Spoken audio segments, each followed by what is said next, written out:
orcs commandeered Moloch's Maw, but they were dealt with, thankfully. Orcs make me nervous.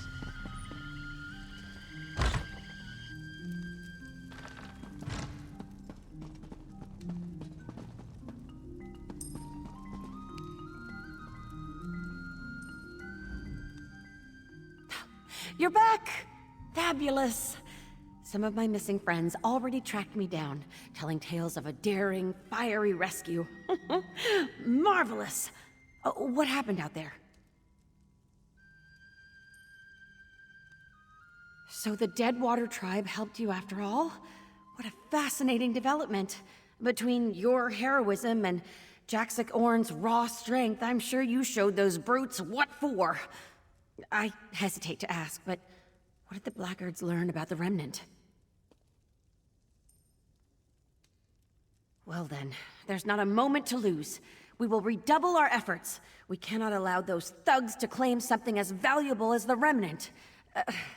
But I'm getting ahead of myself. We should probably discuss this matter with Cassandra. Oh, no surprise there. Even so, they must understand we only mean to help.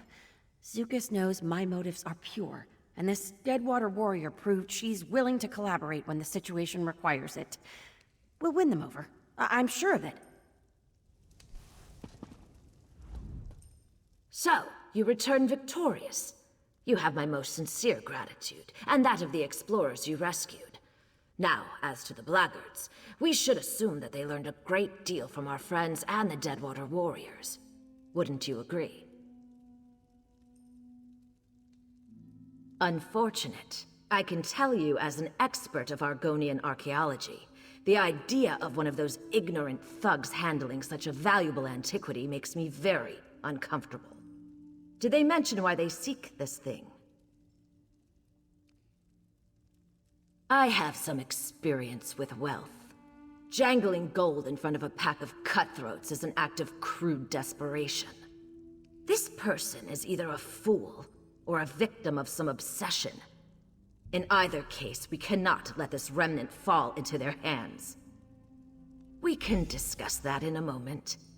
First, we owe you a significant sum. It's only right that we settle the books on that first. I hope this is sufficient. I assure you, there will be much more if you choose to join us. Once again, you have my thanks.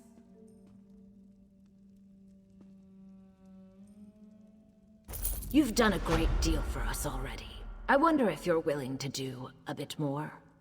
While Famia has proven a steadfast companion, I believe our current predicament requires someone a bit more adroit when things take a turn for the perilous. I do. One of your native companions warned you off of it, didn't they? Believe me, I sympathize. But despite my lifestyle, I'm still an Argonian, one with ample means. Who would I be if I didn't use that wealth to help my people?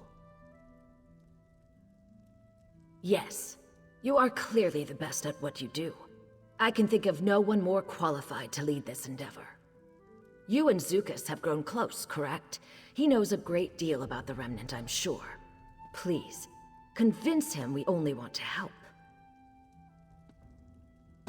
Thank you for your efforts thus far, and your achievements to come. I have business in Alton Mirhiel. Perhaps we can reconvene there once you've made your inquiries with Zukas. It is. I spent the greater part of my youth in Cyrodiil. Taking on Imperial dress, name, and customs made things easier. Of course, it makes things here in Murkmire more complicated. One of my life's many ironies. No, I was hatched in Morrowind. You'll forgive me if I don't elaborate. It was a very difficult time, one best forgotten. As my native eggkin say, best to let it pass. The antiquities market. No surprise there, I'm sure. I know I'm a bit starchy now, but in my youth, I was quite the explorer. I discovered several untouched Ayleid ruins and auctioned their treasures for a tidy sum. Hardly. The Ayleids treated my ancestors very poorly. I prefer to think of this as simple reparations. In any case, my business interests are purely philanthropic now. Like Famia, I only seek to preserve Argonian relics for future generations.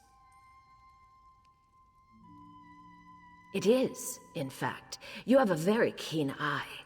You should know that the crystal was a tremendous discovery. Vaka stones like this one are very difficult to come by.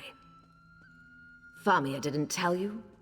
Vaka stones are mysterious crystals, not unlike the Ayleid Welkin stones. Our ancestors used them to store the raw magicka that falls from the sun, thus their radiant yellow hue. Powerful relics, to be sure. If an opportunity presents itself, perhaps. I suspect that some ancient Argonian relics require Vaka stones to function. No doomsday devices, though, I promise.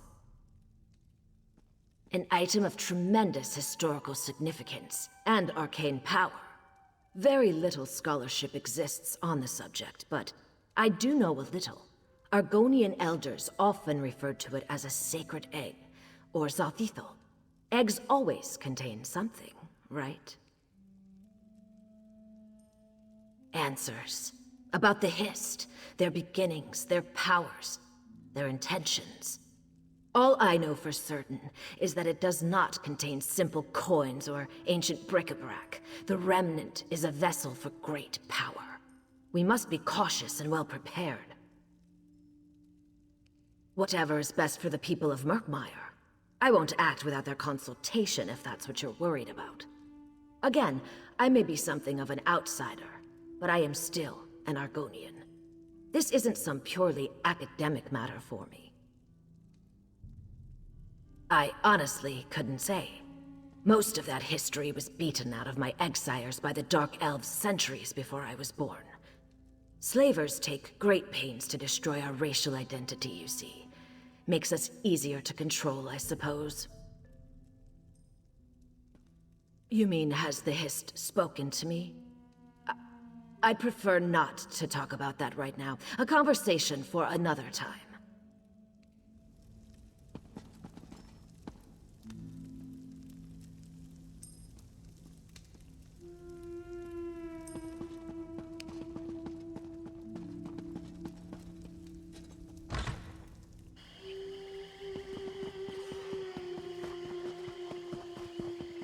Those So of much to Saxleo do, so generally little choose to live time. in tribes based around a history. Lilmoth is a merchant town with no true leadership.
The brightest, loudest throats croak your name, Biko.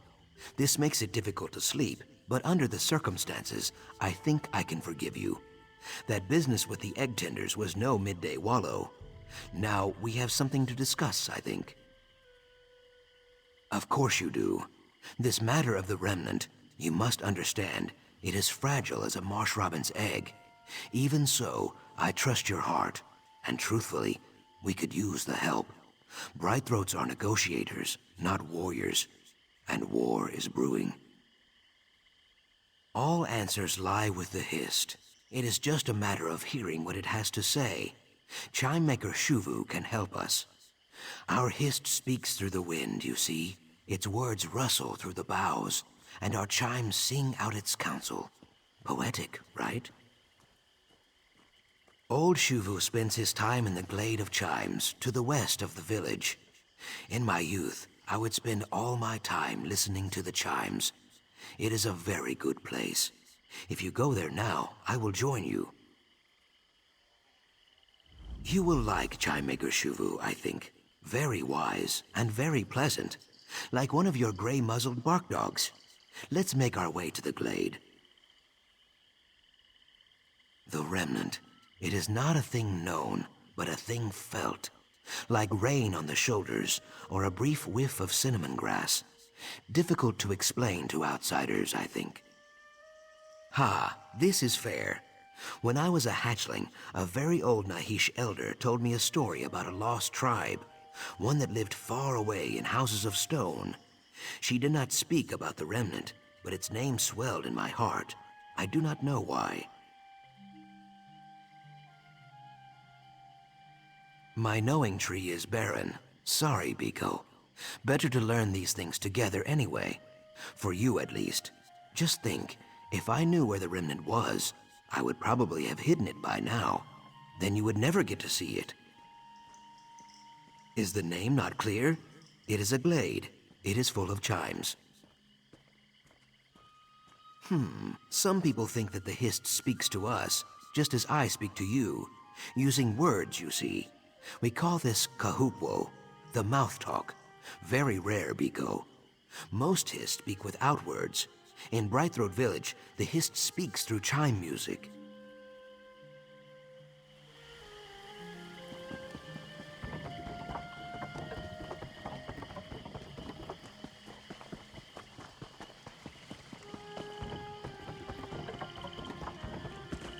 Your betrothed awaits you, dear suitors. No need to be shy. Everyone gets the jitters, but this is ridiculous.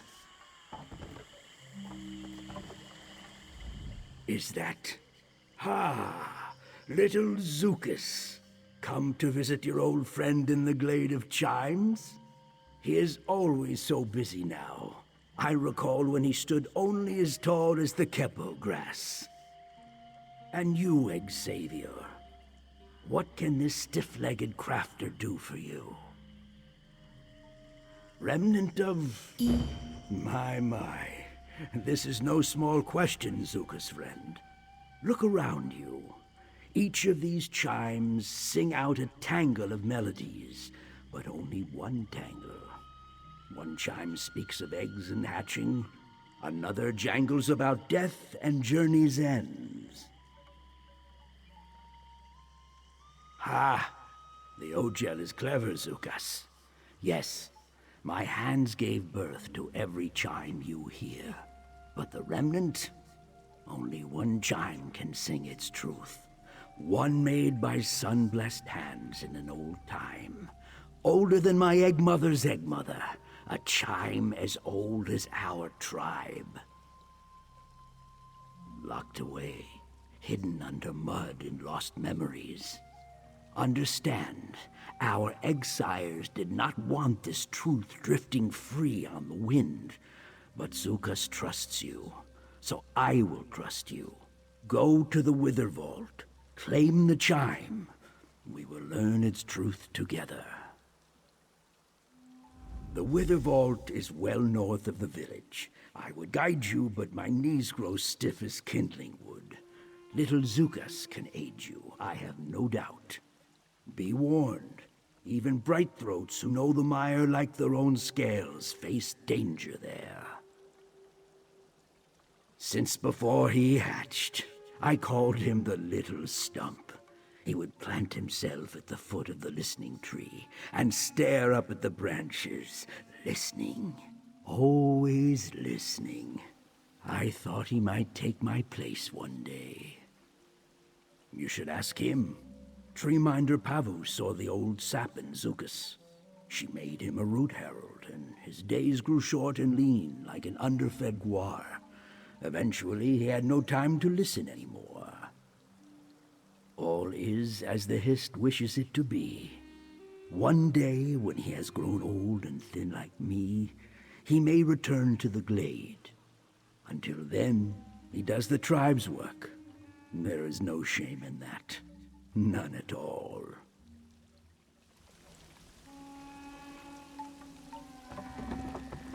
The path to the remnant bends like an oxbow. Let's find this chime. Leaving the glade always puts rocks in my sandals. Sad, you know. One day the two of us should share some phlegm wine there. The swamp grows thick here. A far cry from Lilmoth's mud puddles, I think.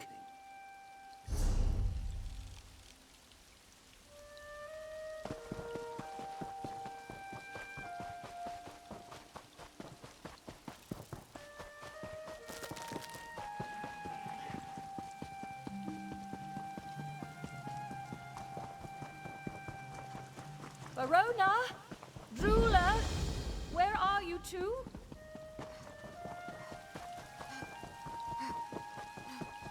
Oh, Leviathan Pizzle grows across this glade. A very powerful herb, Pico. Remind me to pick some later. I cannot imagine the Brightthroats ever holding territory here. Very little wind, hollow sea. There it is, just up ahead. This place dries my scales.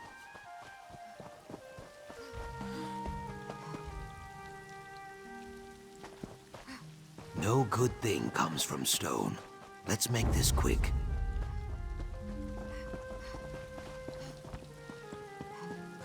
I fear we will find more than the chime. The Nahish elders never speak of this place, not even to me. Stay watchful, Biko. I hear something. The chimes. They sing without wind. Just ahead. Kayak, I hate this.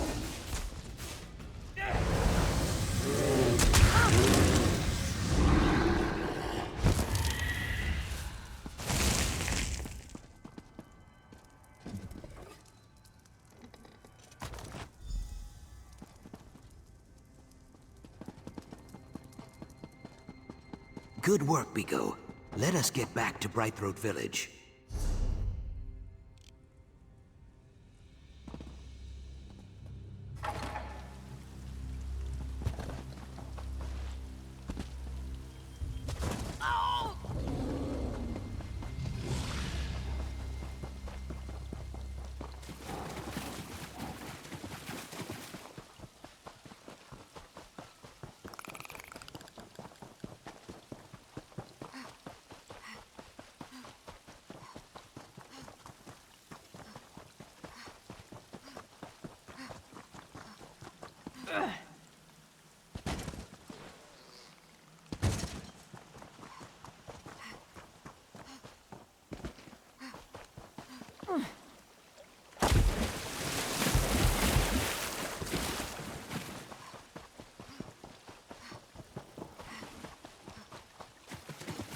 Beast, Your nesting betrothed in the await you, vault, dear suitors. soiling No the need to be chime. shy. My rage quill is engorged. Everyone gets the Be jitters, calm, but this is Oshudu. ridiculous. No one wants to see that. The wind welcomes you, Zuka's friend. You have the remnant chime? Please, settle an old lizard's spines. The beast Zukas mentioned, it did not gnaw or shed water on it, right? Hist be praised. Take the chime to the listening tree and hang it there. When you are ready, clutch this prayer stone and focus. If your cause is just, the Hist will answer. If not, I guess we have to find a better place to bury this chime.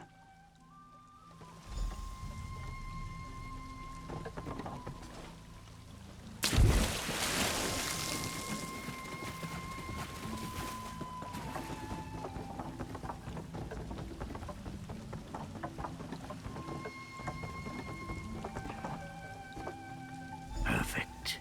Now center yourself in the glade and focus the remnant's mystery on the prayer stone.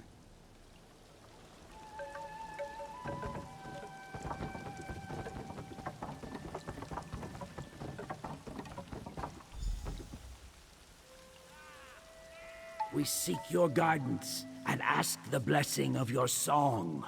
Sap Mother, Bow Father, please hear our petition and speak the remnant's truth. I hear nothing. A tangle of whispers, nothing more. That can't be. Wait, I hear it, Shuvu. I hear it. The hist sings the remnant's truth. Truly? Ha! Ah, little Zukas, I knew you had a chime maker's heart. Come, tell us what you hear.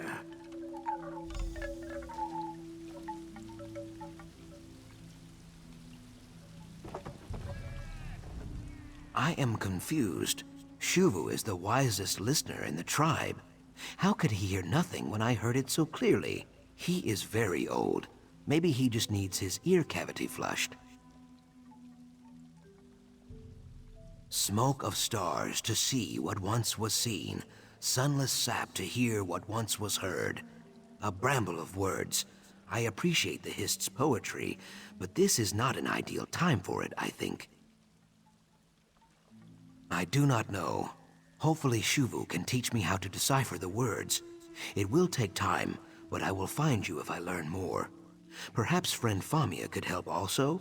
Or Cassandra. They both know the marsh's stone secrets. They could prove useful.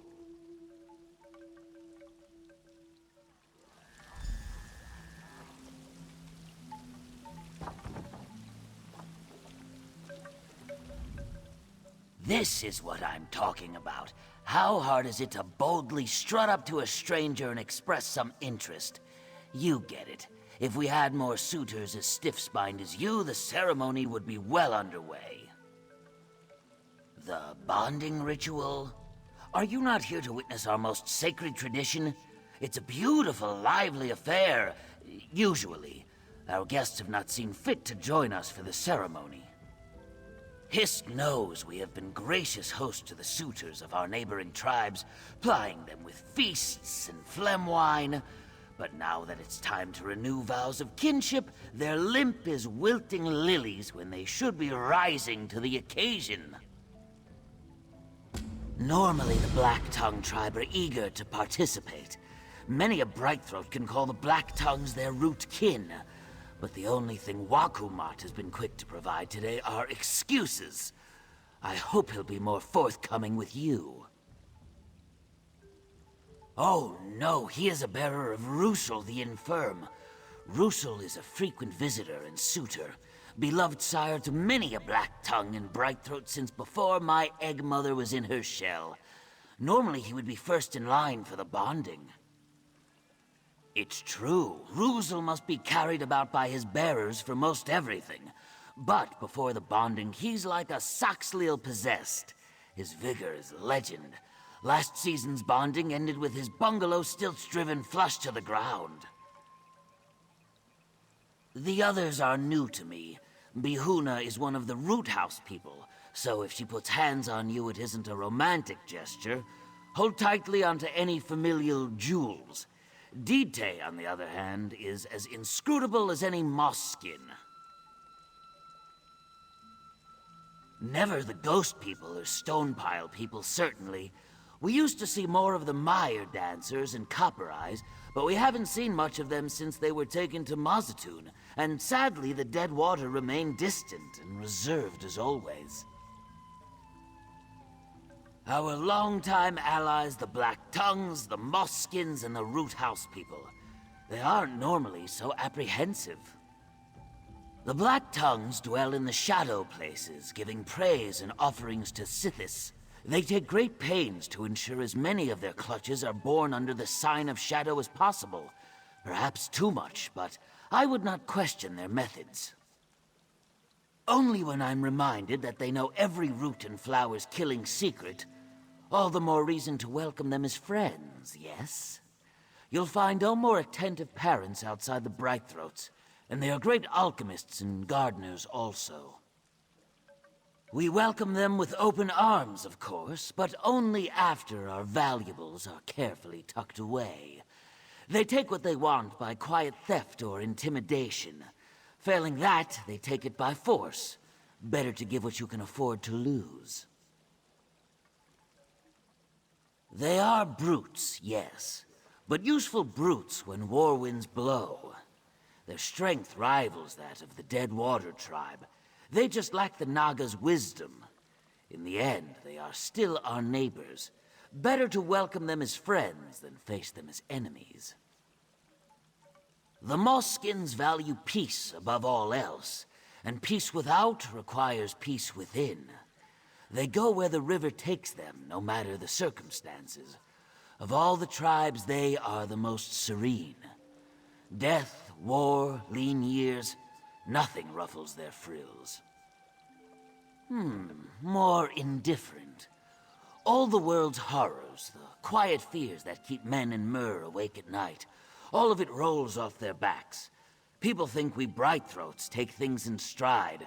The Moskins make us look like fretful ducklings. Of course, though I hope it will not take much longer. The Brightthroat betrothed have waited long enough already, I think. If we are to set the mood right, best to do so soon. It's the future of our tribe. The bonds we create today ensure the peace and prosperity of future generations by tying our tribes together as one. The bonding ritual ensures every generation of Brightthroats calls their neighbors Eggkin. Marrying? It is a joyous time, yes, usually. Most tribes have festivities surrounding bondings, but none compare to that of the Brightthroats. Travelers come from far and wide to join the celebration and witness the joining of so many tribes.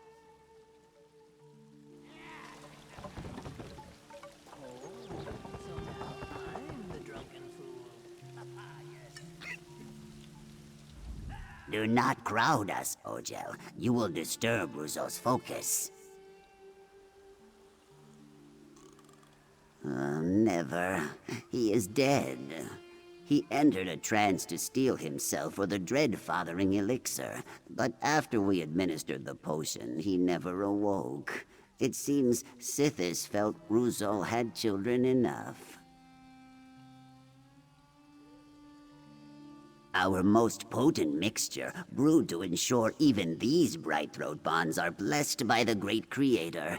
He did not foam at the mouth or expel blood from every orifice, so I think it was just his time. You earned your rest, Shaper of Generations.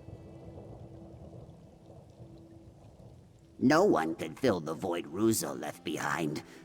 Kayak, I suppose I must try. For the good of the tribe, I will need more of our dread-fathering elixir. Ruzo drank it to the last drop. There is a rare plant, the Leviathan Pizzle. It is the key ingredient to the elixir. Find one, and I will join the bonding ritual. I should warn you, it resembles many toxic mud blossoms. This sketch should help you avoid them. We honor Sithis above all else. Raj Sithis the Changer, not the Destroyer from the Dusk Times. But ends are often beginnings. There are no purer agents of change than the Shadow Scales, so we prepare our children from birth to learn their secrets. We bathe their eggs in our brews to ensure they are hatched under the favored sign and give them their first taste of the swamp's deadly secrets. They are nursed on the milk of toxic weeds until strong enough for the Shadow Scales to come claim them. It's one of the 14 Zalthek, or sacred plants. Each plant brings joy or death, depending on the measure. In the bonding, Ruzol ensured the Leviathan Pizzle brought great joy. This season, we will see.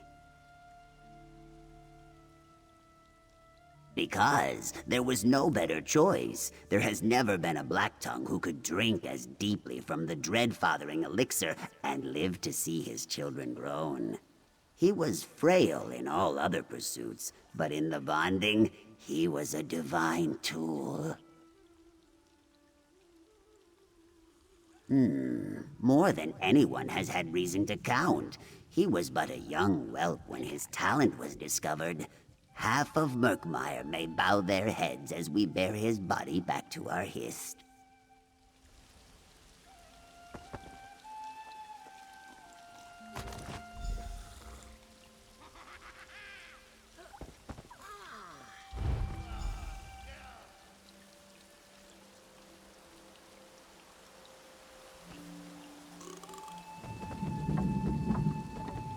You should buy me a drink, I think.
You have not succumbed to the swamp's poison lips.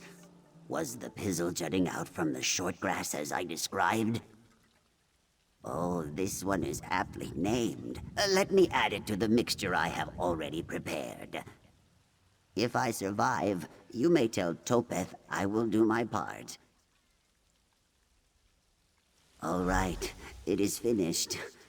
Sithis, use me as you will. I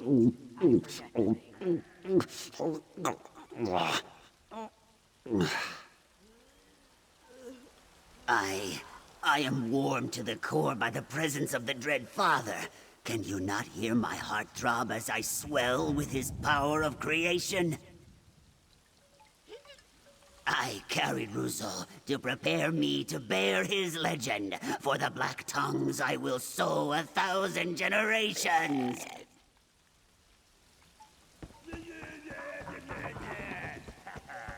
You're not cutting me off. Wasik eyes are watching. Can you feel them?